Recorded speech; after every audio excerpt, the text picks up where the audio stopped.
اعوذ باللہ من الشیطان الرجیم بسم اللہ الرحمن الرحیم اللہم صلی علی محمد وآل محمد وعجل فرجہم۔ مومنین مومنات، خداوند متعال آپ سب کو اپنی رحمت اور اپنی برکت کا محل قرار دے اور آپ سب کی عبادات کو شرف قبولیت عطا فرمائے اور بیماروں کو صحت و سلامتی تندرستی کامل عطا فرمائے۔ عرض خدمت ہے کہ روزہ کے بارے میں ایک مسئلہ ہے۔ رہبر معظم کی فتاوی کے مطابق وہ آپ کی خدمت میں مختلف اس میں شکیں ہیں، انشاءاللہ آپ کی خدمت میں بیان کرنا چاہتا ہوں، توجہ سے سماعت فرمائیں گے۔ یعنی یومیہ روزہ جو ماہ رمضان والا ہے اس کو باطل اگر انسان کر دیتا ہے جان بوجھ کر، تو اس کے بارے میں کیا حکم ہے؟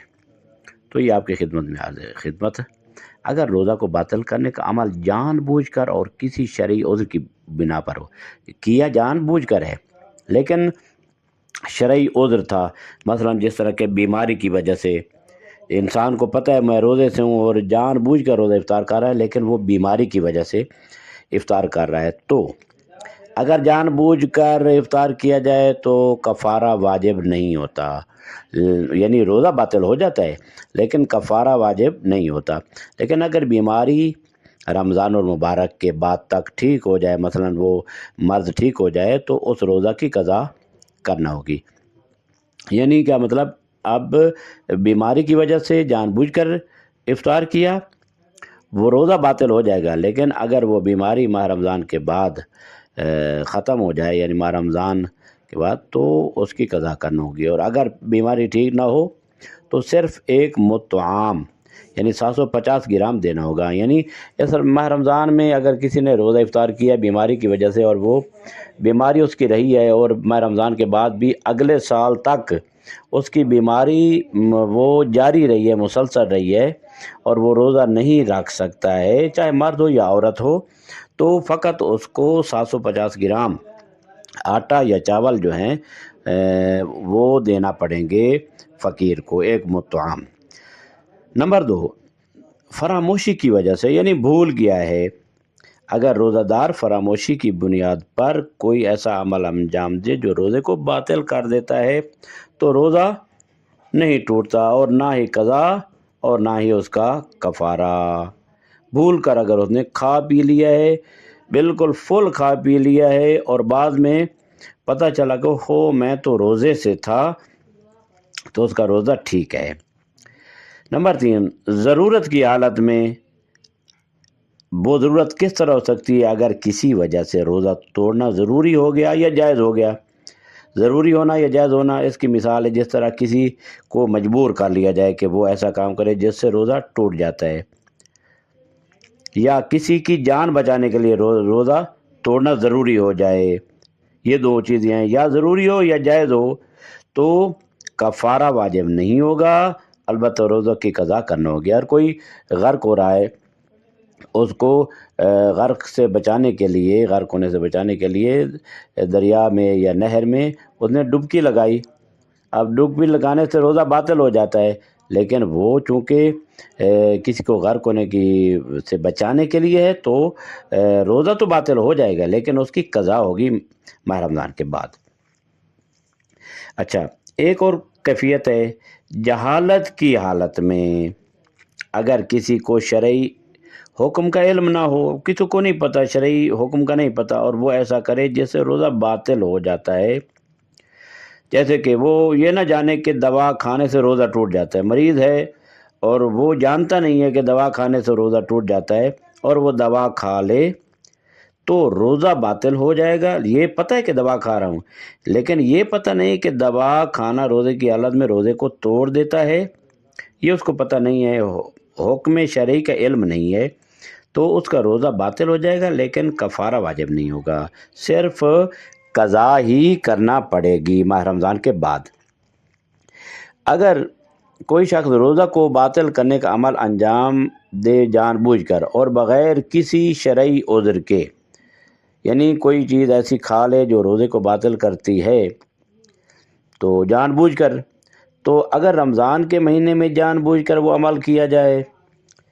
جو روزہ کو باطل کرتا ہے تو اس سے روزہ باطل ہو جائے گا، قضا واجب ہوگی اور ساتھ کفارہ بھی آ جائے گا۔ یہ کفارہ روزہ نہ رکھنے والے شخص پر واجب ہوگا، چاہے وہ جانتا ہو یا نہ جانتا ہو۔ تاہم اگر کوئی شخص جان بوجھ کر عمدن مجنب ہو جائے، صبح تک داخل ہو یعنی جان بوجھ کر، تو اس پر کفارہ نہیں ہوگا، روزہ تو باطل ہوگا، لیکن جان بوجھ کر جنوب کی حالت میں رہا، اذان صبح تک غسل نہیں کیا اور تیمم بھی نہیں کیا، تو اس پر کفارہ نہیں ہوگا رہبر معظم کے فتویٰ کے مطابق۔ اور اگر روزہ کو باطل کرنے کا عمل جو ہے وہ جان بوجھ کر نہیں ہے، اگر روزہ دار غیر ارادی طور پر کوئی ایسا عمل کرے جو روزے کو باطل کرتا ہے، جیسے وضو کے دوران پانی کا اندر چلے جانا، وضو کر رہا ہے تو پانی اندر چلا جائے تو روزہ صحیح رہتا ہے اور نہ ہی قضا یا کفارہ، کوئی نہ قضا ہے نہ کفارہ ہے، وضو کر رہا ہے تو وہ پانی اندر چلا گیا تو وضو روزہ ٹھیک ہے۔ مگر اگر وضو غیر ضروری نہیں تھا، ایسے وضو کرنے لگ گیا روزے کی حالت میں، یا کسی اور مقصد کے لیے ہو، جیسے ٹھنڈا کے لیے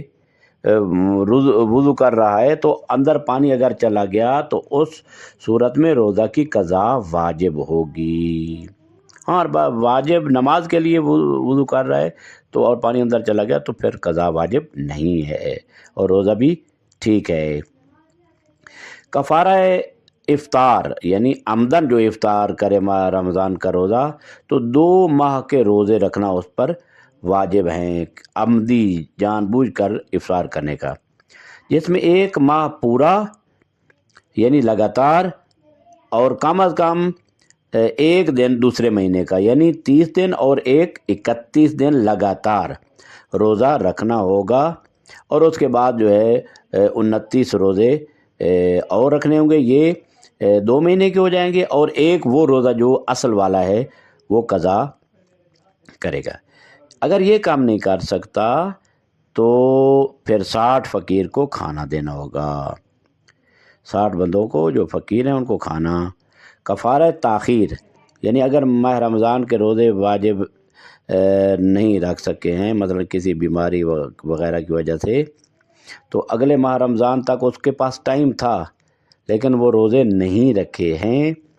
تو وہ روزے تو واجب ہیں، وہ پھر اگلے ماہ رمضان کے بعد یا اس سے اگلے ماہ رمضان کے بعد، لیکن تاخیر کا کفارہ 1 مطعم ہے، یعنی 750 گرام گندم، آٹا، روٹی، چاول یا دیگر غذائی اشیاء جو فقیر کو دینی چاہیے۔ امید ہے خداوند متعال آپ سب کی توفیقات میں اضافہ فرمائے۔ اس دعا کے ساتھ سلامت رہیں، خوش رہیں، جزاکم اللہ خیر الجزا احسن الجزا۔